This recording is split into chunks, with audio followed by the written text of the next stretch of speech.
Hi, and welcome to the Autism Parent Training videos. I'm your host, Kris Barrett. And I'm Sally Thibault. And on today's video, we are going to talk about uncovering the real reason behind your child's behaviour.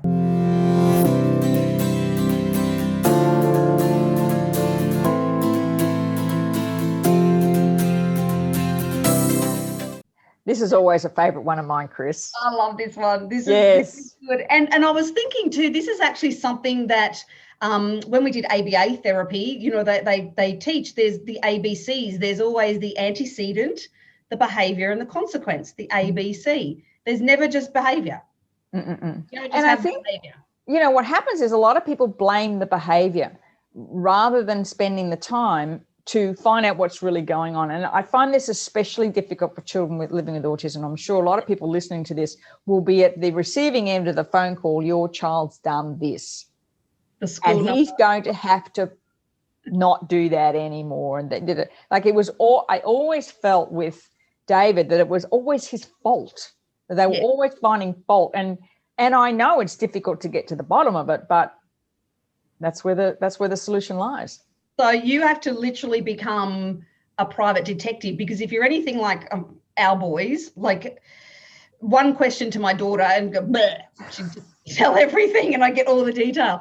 With him, it's like 100 questions and this way and coming from it that way and that way and that way to finally, now I can piece together what happened. Yeah. So you have to be willing to really go there and to look at a few different angles to see what's really going on. That's exactly right. And so for David, he used to say things like, they annoy me. That was all we got. Yeah. What happened? Yeah. They annoy me. So why did you hit that boy? He annoys me. And of course, with those words on the face value, oh, David, you can't hit people when they annoy you. But it was getting underneath. Yes.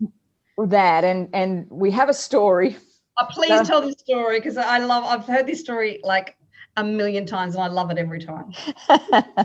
So when David started in year one, it's all very exciting. Of course, we'd done all the going to the school and checking out where everything was. And so the day of school, I was as nervous as he was. He looked so cute in that little uniform. 2 weeks in, we used to drive up. You'd go to drive up the driveway and there was a roundabout where the teachers would be waiting with the kids. And as you drive up, they'd bring the kids to the car and away you'd go. This particular day, because you had to be there right on time with David, like I couldn't be 2 seconds late, I'm driving up and I thought the teacher's holding David's hand and there's a little boy next to him and the little boy had blood all down his shirt. And you know that sick feeling you get in the pit of your stomach? I just tell something had happened. So as we got, and in comes the teacher and she opened the door and she said, Sally, there's been an incident at school today and David punched Jimmy. I'll use his name as Jimmy. That was not his name. Jimmy in the nose, and it's something we can't have at school. So David is on a detention. In other words, he can't line up with the other children. He has to meet me in the staff room every day and we walk to class. And I thought, oh, well, fair enough. Anyway, so I get home, David, oh my God, you know, and because all he said was he annoyed me. Walk in the door and the phone's ringing and it's Jimmy's mum. Hello, Sally, it's Jimmy's mother here. Oh, pleased to meet you. And she said, your son attacked my son at school today. I just would like to know what level of discipline you will be dishing out to your child. We don't accept violence in our house. I said, well, we don't either. And I said, look, I'm so sorry this has happened. I don't know why, but let me get to the end. Thanks for the phone. Oh, and because all David said was he annoys me. I couldn't figure out, well, when did it happen? He just annoys me. That's all he'd say, and off he'd go do his thing. All right, we talked about can't punch boys in the nose, and he knew that. Anyway, so this went on for a couple of days, and every afternoon I'd get home. Nothing had happened, mind you, according to the teacher. I'd get home, and this woman would phone me again. Your David's been at my Jimmy, that's how she used to start, not a hello, again, and I want to know what you're going to do about it. I said, I don't know what's going on. There doesn't seem to be anything going on, but let me get to the bottom of it. And this one call So it must have been about 6 or 7. So it would have been every day with a break in the weekend. She said, well, now I've had enough. I'm going to go to the assistant principal. We can't have this type of vicious, violent child in our school, and I'm going to have him expelled. Clunk. And I was like, oh my God, like this is only week 4, grade 1. And I'm thinking, oh my God, have I raised Tilda Hun? And I couldn't sleep that night. And I was, that tossing, turning, feeling sick. And I at 3 o'clock in the morning, I woke up and I thought, right, I'm going to figure out what's going on here. I'm going to go and see the assistant principal before she gets this. Dragged David out of bed at 6 o'clock. He was all dressed and I was at school by 7. I thought, and so I let David go down to the classroom as I'm walking he was off playing, making sure there were teachers surrounding, supervising, of course. And off I went, and I was sitting outside the principal's office, shaking. I mean, there's nothing worse to bring you down a peg or two than sitting outside the principal's office. God, as I never bring back memories. And I'm shaking, and Greg, who was lovely, the principal, looked at me and said, are you okay? I said, I need to speak to you. He said, sure, come in. He's a lovely, lovely guy.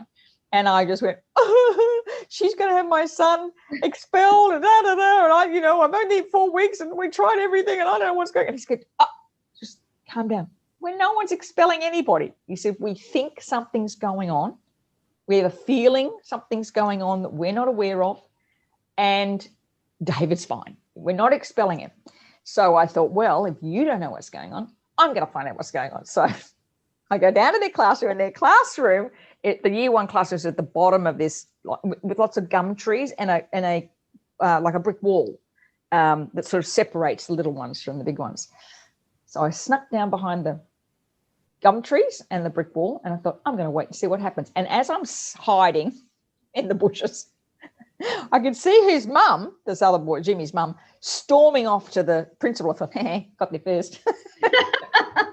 So grown up and mature. Anyway, so I'm watching what happens, and sure enough, so David was standing at the front of the line, which he always liked to do. He didn't like anybody in front of him.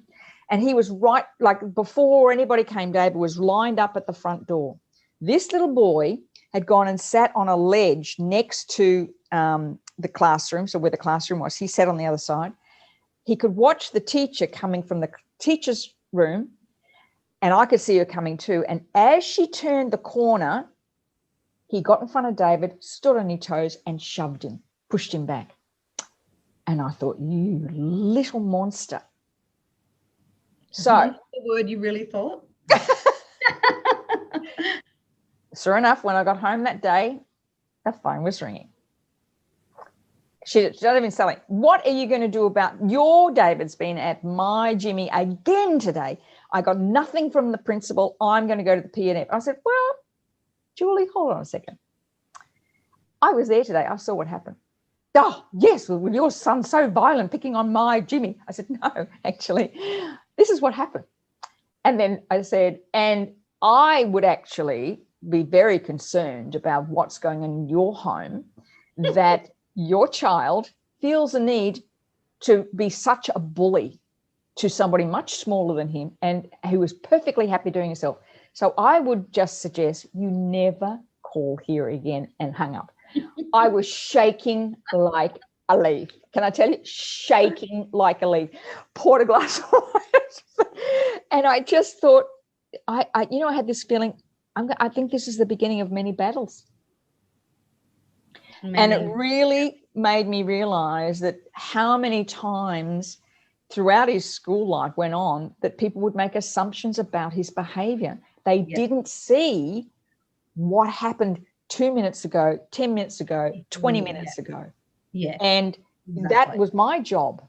When something happened, sit down with him, and we have to go through and break it down. It was the detective work. But there was always a reason for his behavior. And that was the hardest thing I had to teach teachers, was just because remember, we were quite early in the diagnosis when it was in the school district. I said, everything he does, there is no random thoughts or behaviors for a child living with autism. None. Exactly. And that comes right back to things that we've talked about before, which is those raised cortisol levels. And those kids, it's the fight, flight, and freeze. So the kids that just run away aren't just running away because they want to run away. They don't just do a behavior of running away.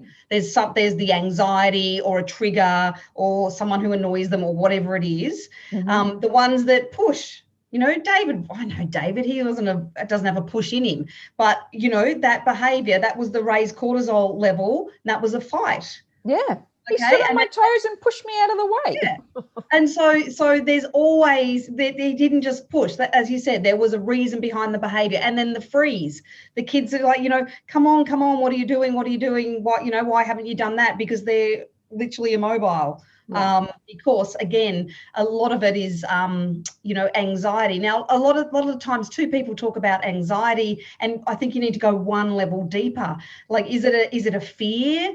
Is it that they're angry about something? Are they frustrated? Like, there's always another level below just that, anxiety as well. Yeah. I think so. Again, you have to put on your detective hat to go, why is my child doing this? And then, understand that, there's a reason. There's the, and is antecedent? I don't know if that's the right way to pronounce it. Yeah. But there's something that happens, and it's either an external event or an internal, the internal cortisol raising, levels that cause that particular. Yeah. Exactly. And in many times in our experience, it was a miscommunication. He had heard something incorrectly. A teacher had said something just off the cuff, and he'd get all, what did she mean? What did she mean? Like, we're doing what? Or there's going to be a teacher coming, like a substitute teacher coming tomorrow. I don't know who she is. I don't know. What if she doesn't like me? What if she doesn't do the same thing as my teacher? So all that stuff. So, and that, when they react and respond, is to recognize that their anxiety levels are just super duper high. Yeah. And when they're children, they don't know what to do with that. They can't regulate that. No. And that's where our job is, to sit quietly, be a detective. And I know that can be really hard. Because look, and it is really hard sometimes to get them to open up. And again, you've got to find what works. We found for Tim was able to talk much more freely when he was jumping on a trampoline or in a swing, or in the car with the motion. Really interesting. And I mean, I've read fascinating stories about kids who can't speak, but speak when they're riding a horse, stuff like that. So again, when you're doing your detective work, find out, how you can best communicate with your child as well, because you're going to get to the bottom of the story a lot quicker if you can, get them in the right place and at the right time. And look, with my daughter, it used to be at 10 o'clock at night as I was going to bed. That's when she, that was the only time that she felt able to, and then that would be another hour and a half, and, we'd get to the bottom of stuff. But, between 3 o'clock when I picked her up and 10 o'clock, I couldn't get anything, from her. But yeah, so think about that too, where your child feels really comfortable, and it might be motion. It could be the opposite of motion. It might be under a weighted blanket in a bean bag or something. Yeah. So, and one of the things that we used to allow David to do was de-stress after school before I started asking him questions. Yeah. So what he loved to do was just go outside. There's a big tree out in the backyard, and he'd walk around it with a big stick. And we just let him do that for about 20 or 30 minutes before we talked about the day, before I asked any questions. So it was really important that if something had happened, I didn't jump straight on him, but just give him the time to cool down and de-stress, and then for me to get some clarity and just thought and bring my thoughts together, and then deal with it. Because when everybody's emotions are high, you're going to lose the plot. Yeah, frustrated. You end up like, well, if you can't tell me what's going on, you're going to get in trouble, and you can't, I can't help you if you don't tell me what's going on. Yeah. Yeah. And one of the things I used to love with David too is that he had a Brio train set in his room. And when I put the younger girls to bed, he and I, or my husband and I, would go and play trains with him. And then we would just sit quietly and play trains. And then, as you just said, Kris, there was a lot, when that type of thing was happening later at night, that's when he was more likely we could get better responses. But it's really important that you, if you have that mindset of, okay, what happened? Yeah. There's a reason behind this. There's a reason. Yeah, there's a reason. Before we jump on, because I think, many children with autism are blamed all the time. Yeah. It's always their fault.